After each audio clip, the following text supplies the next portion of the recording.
Imagine returning home after years abroad only to discover your own family has stolen the one place you thought was safe, your house. Stick with me while I share my story, and if it touches you, don't forget to support our channel by hitting that subscribe button, dropping a like, and sharing it with the people you care about.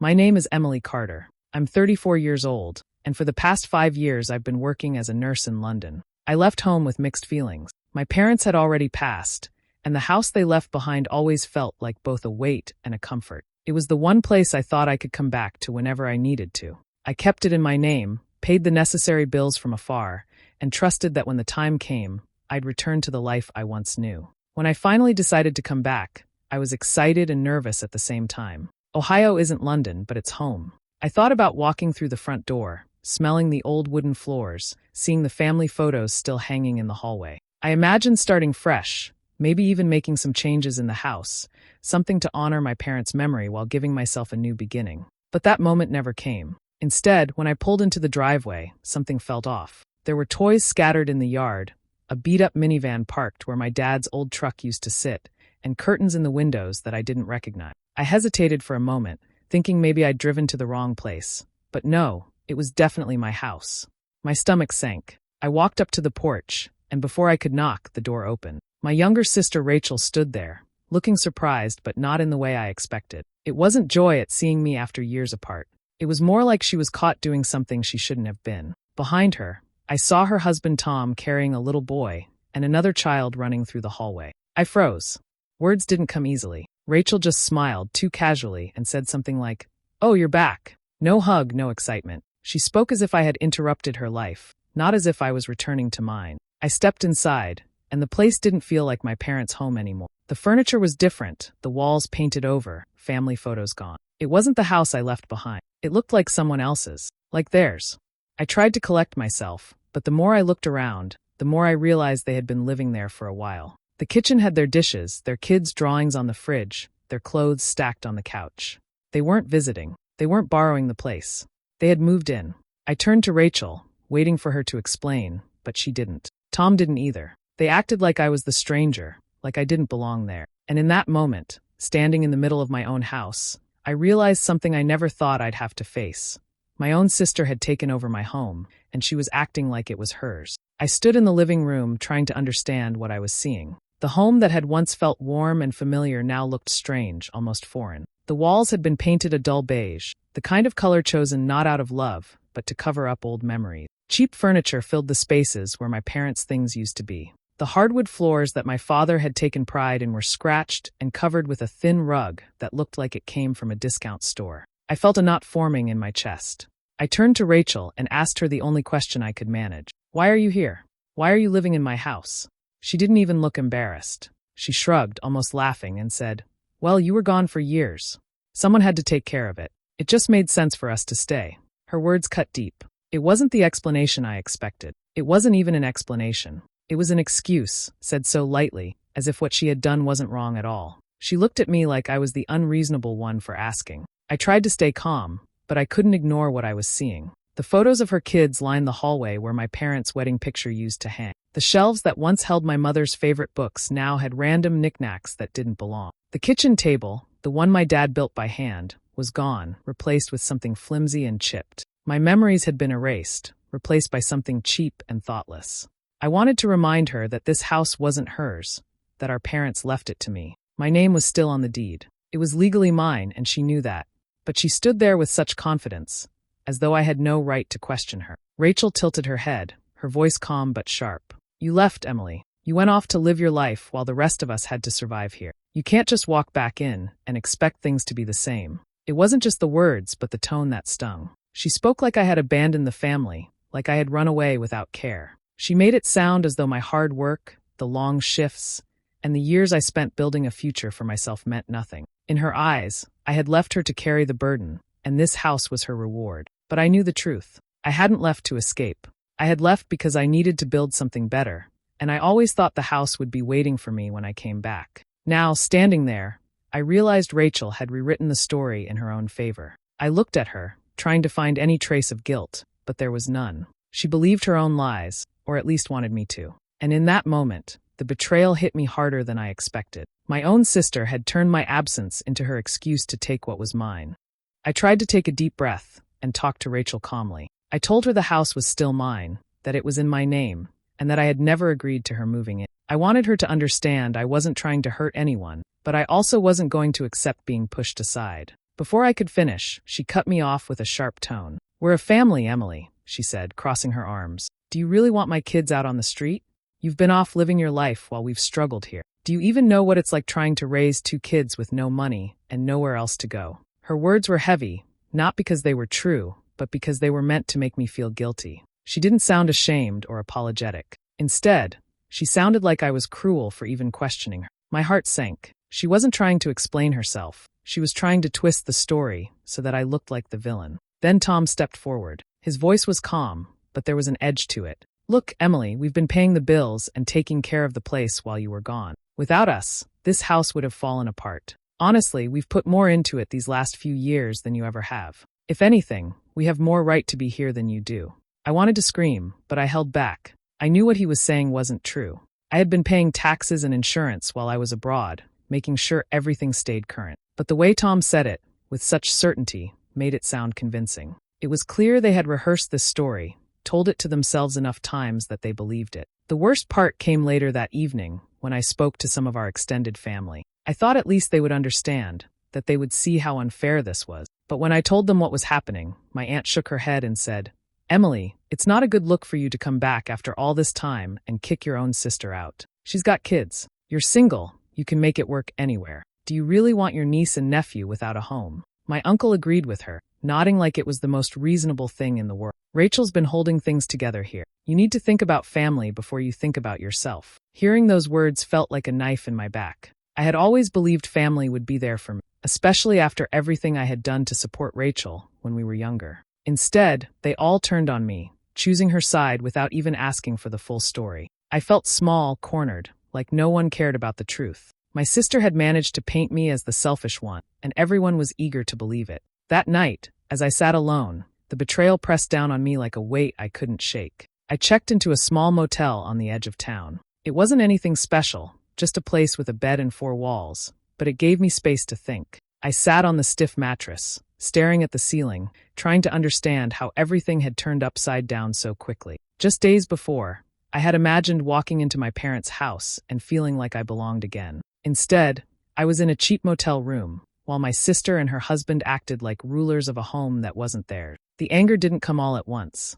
At first, it was sadness, a kind of ache in my chest that wouldn't go away. But as I sat there thinking about it, sadness turned into something sharper. I kept remembering all the times I had been there for Rachel when we were younger. I was the one who bought her school clothes when our parents couldn't afford extras. I was the one who covered for her when she made mistakes, when she skipped class, when she got into trouble. I was the one who worked part-time jobs in high school while she went out with friends. I had always been the responsible one, the one who made sure the bills were paid, the one who thought ahead. Rachel had always been reckless, but I thought that's what older sisters were supposed to do, take care of the younger one. I never expected her to repay me, but I also never expected her to take advantage of me the way she had. Now, sitting in that motel, I realized she had been waiting for a chance like this. The moment I left for London, she must have seen her opportunity. She moved into the house and made it her kingdom, playing the role of a struggling mother who deserved sympathy. And the worst part was that people believed her. I clenched my fists just thinking about the way she spoke to me, as if I had no right to question her. She acted like I was a stranger barging into her life, when it was the other way around. That house was mine. It held every memory of our childhood, every piece of our parents' lives, and she had painted over it, filled it with cheap furniture, and erased everything that mattered. The betrayal cut deeper the more I thought about it. Rachel hadn't just taken my house. She had stolen my place in the family. She had convinced our relatives that I was selfish, that I didn't care, when the truth was the opposite. I had always cared too much. I wanted to scream, to storm back in and throw them out myself, but I knew it wasn't that simple. If I let my anger control me, they would twist it again, make me look even worse.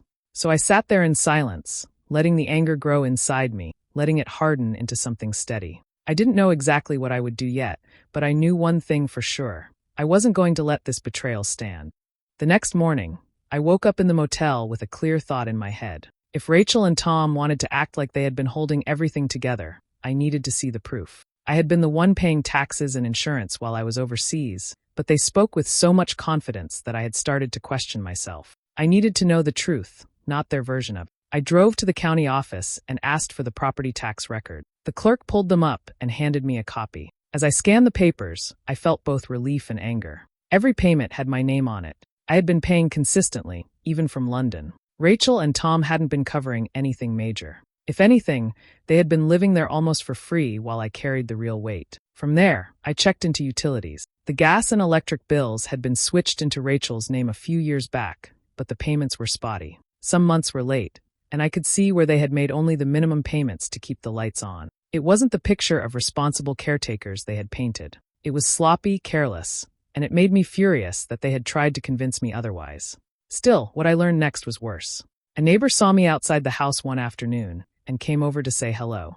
We talked for a few minutes, and then he casually mentioned, "Oh, I bet you're glad they finally stopped renting out the basement. It was a mess with people coming and going all the time." At first, I didn't even understand what he meant. Renting out the basement? I asked him to explain. He told me that for a while, Rachel and Tom had people living down there. Strangers.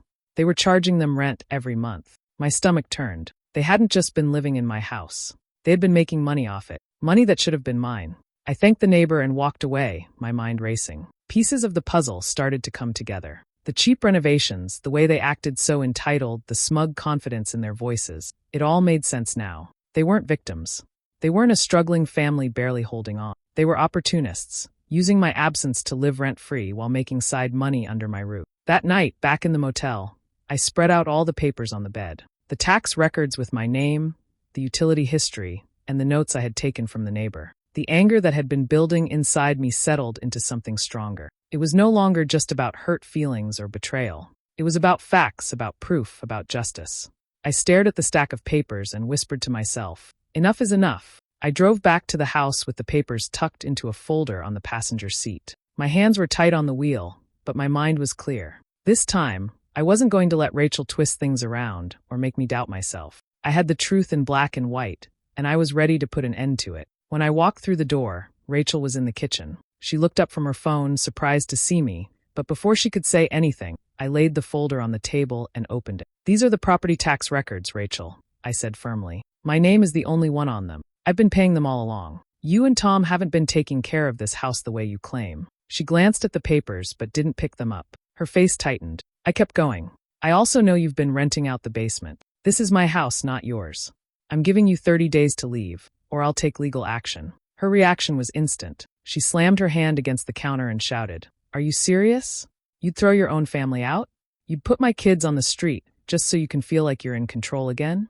You're heartless, Emily. You're tearing this family apart." Her words stung, but I didn't let them shake me. I had heard enough guilt and manipulation already. I stayed quiet until she was finished, then I said, "I'm not tearing anything apart. You made the choice to move in here without my permission. You lied to me and to everyone else. I'm done being quiet about it." That was when Tom walked in from the hallway. He looked at the folder, then at me. His voice was calm, but there was a threat behind it. "You really want to go down this road? If you push us out, Emily, we'll make sure everyone knows what kind of person you really are. We'll tell the whole family, the neighbors, everyone. You'll look like the cold sister who ruined her own family." For a moment, the room was heavy with silence. I could feel my heart racing, but I forced myself to look him in the eye. "You can say whatever you want," I told him. "The truth is right here, and I'm not afraid of it. This house is mine, and you both need to be out of it." Rachel's face was red and Tom's jaw was tight, but I didn't back down. For the first time since I returned, I felt steady. Hurt, yes.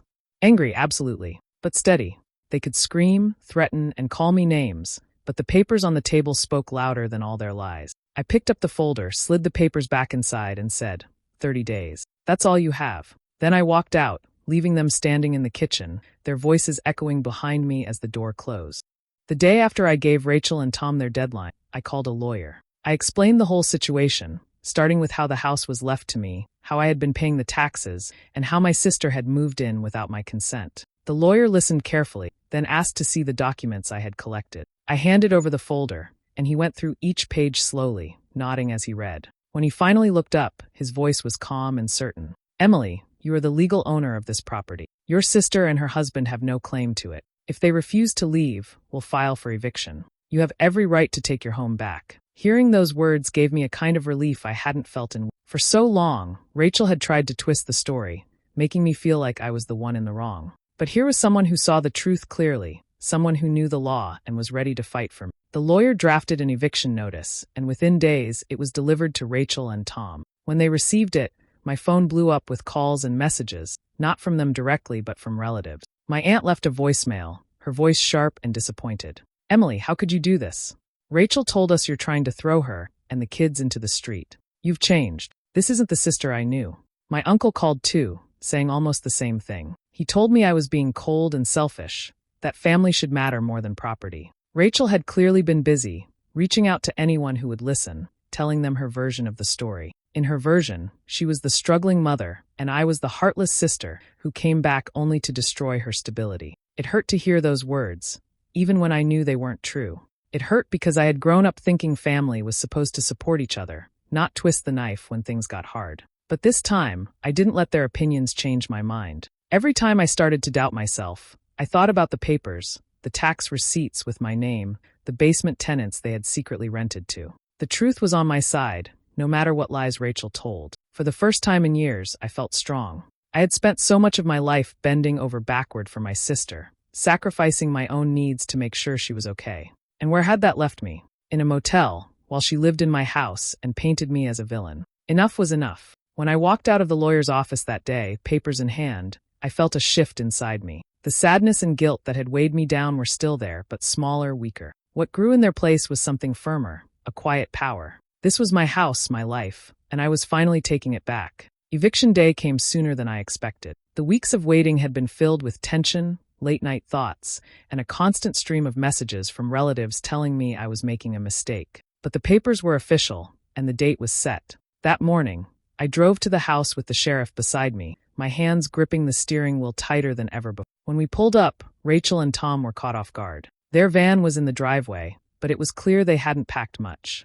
Toys still littered the yard, laundry hung on a line, and from the looks of it, they thought they had more time or that I wouldn't really go through with it. The sheriff walked to the door first and knocked firmly. Rachel answered, and her face went pale when she saw the badge. She called for Tom, and within minutes the shouting started. Rachel cried, accusing me again of destroying the family, her words sharp and desperate. Tom tried to argue with the sheriff, saying it wasn't fair, that they had nowhere to go. But the sheriff remained calm and professional, reminding them the order was legal and final. They scrambled around, stuffing clothes into bags, grabbing items from shelves, and carrying them out in a rush. The kids clung to Rachel, confused and upset, and my heart ached seeing it, but I forced myself not to waver. They had created this mess, not me. When the last box was dragged out, I stepped inside for the first time as the rightful owner again. But instead of relief, I felt my stomach turn. The house was a disaster. Cabinets in the kitchen hung crooked. One of them ripped completely off the hinges. The carpet in the living room was stained so badly, it looked beyond repair. When I walked down the hallway, I found holes punched in the drywall, dents in doors, and scratches across the floor. It was clear they hadn't just lived carelessly. They had left damage behind, like one final insult. For a moment, the sight crushed me. This wasn't the home I remembered, the safe place I thought I'd return to. It was wrecked, cheapened, and scarred. But instead of breaking me, it lit something inside me. I pulled out my phone and started taking pictures of everything. Every hole, every stain, every broken cabinet. I documented it all, room by room, until I had a full record of the damage. A week later, with the help of my lawyer, I filed in small claims court. The case was straightforward. I showed the judge the photos, the repair estimates, and proof that Rachel and Tom had been living there without paying rent. The judge listened, flipped through the evidence, and ruled in my favor. When I walked out of that courtroom, holding the papers that awarded me a settlement for the damage, I didn't feel sorry for them anymore. I felt steady, almost calm. They had tried to ruin me, but in the end, all they had done was give me the proof I needed to stand taller.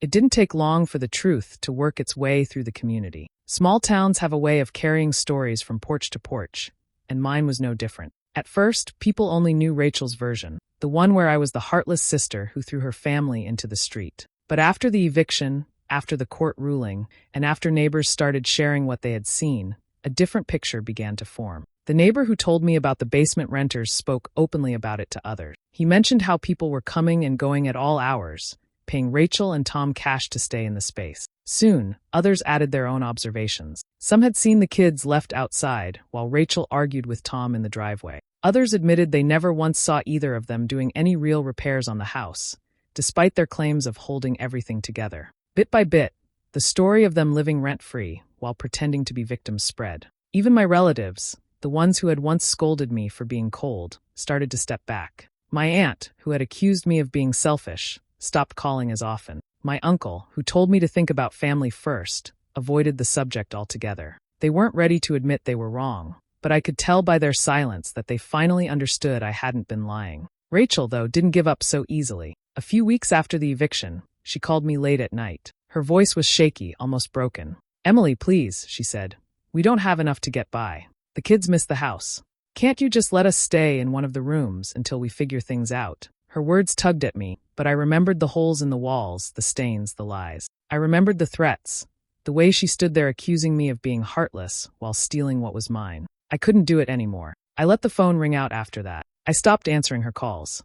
I knew if I picked up, I'd get pulled back into the same circle of guilt and manipulation. And I was done living in that place. It wasn't long before the cracks in Rachel's life grew deeper. She and Tom began to fight constantly. Money was tight, and without the free ride of my house or the extra cash from renting out the basement, they struggled. Friends who had once pitted them began to keep their distance, no longer fooled by their stories. Then came the day I heard that Tom had left. A neighbor told me he packed his things one morning after a loud fight and never came back. Rachel was left on her own with the kids, scrambling to find someone else to blame for the mess she had created. I didn't celebrate her fall, but I didn't feel sorry either. She had built her life on lies, and now those lies had finally caught up with her. For the first time in a long while, I didn't feel like the one carrying the weight. The burden was finally hers. The weeks after the court ruling, I spent most of my time at the house.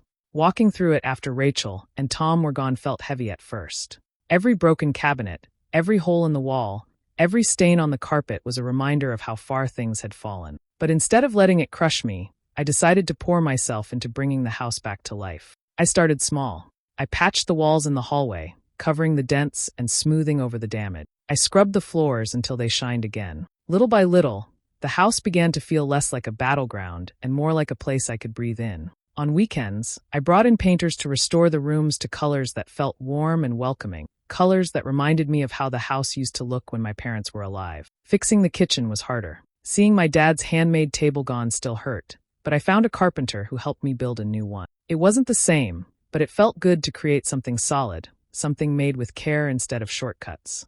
Every repair, every nail, every brush of paint was like taking back a piece of myself. As I worked, I thought a lot about Rachel. I thought about the little sister I once protected, the girl I used to cover for, the one I always believed I had to take care of. And then I thought about the woman she had become, someone who could look me in the eye and lie, someone who could twist the truth and make me feel guilty for what was mine. That was the part that hurt most. Not the damage to the house, but the betrayal of the bond one thought we shared. There were nights I sat in the living room after a long day of cleaning and felt a deep sadness. I didn't hate Rachel, but I couldn't ignore what she had done. She had crossed a line that could never be undone. And yet, mixed with that sadness was a quiet pride. For once, I hadn't folded. I hadn't let guilt control me. I had stood up for myself, and I had taken my life back. One evening, as the sun set, I walked through each room, checking on the repairs. The house wasn't perfect yet, but it was mine again. It felt steady, safe, and filled with possibility. I stood by the front door, looking out at the yard, and whispered to myself, sometimes family isn't about blood. It's about respect. And when someone crosses that line, you have to protect yourself, even if it hurts. With that, I closed the door. Not just on the house, but on the chapter of betrayal that had haunted me since the day I came back. For the first time in years, I felt peace. The house was mine, my future was mine, and the past no longer held me down.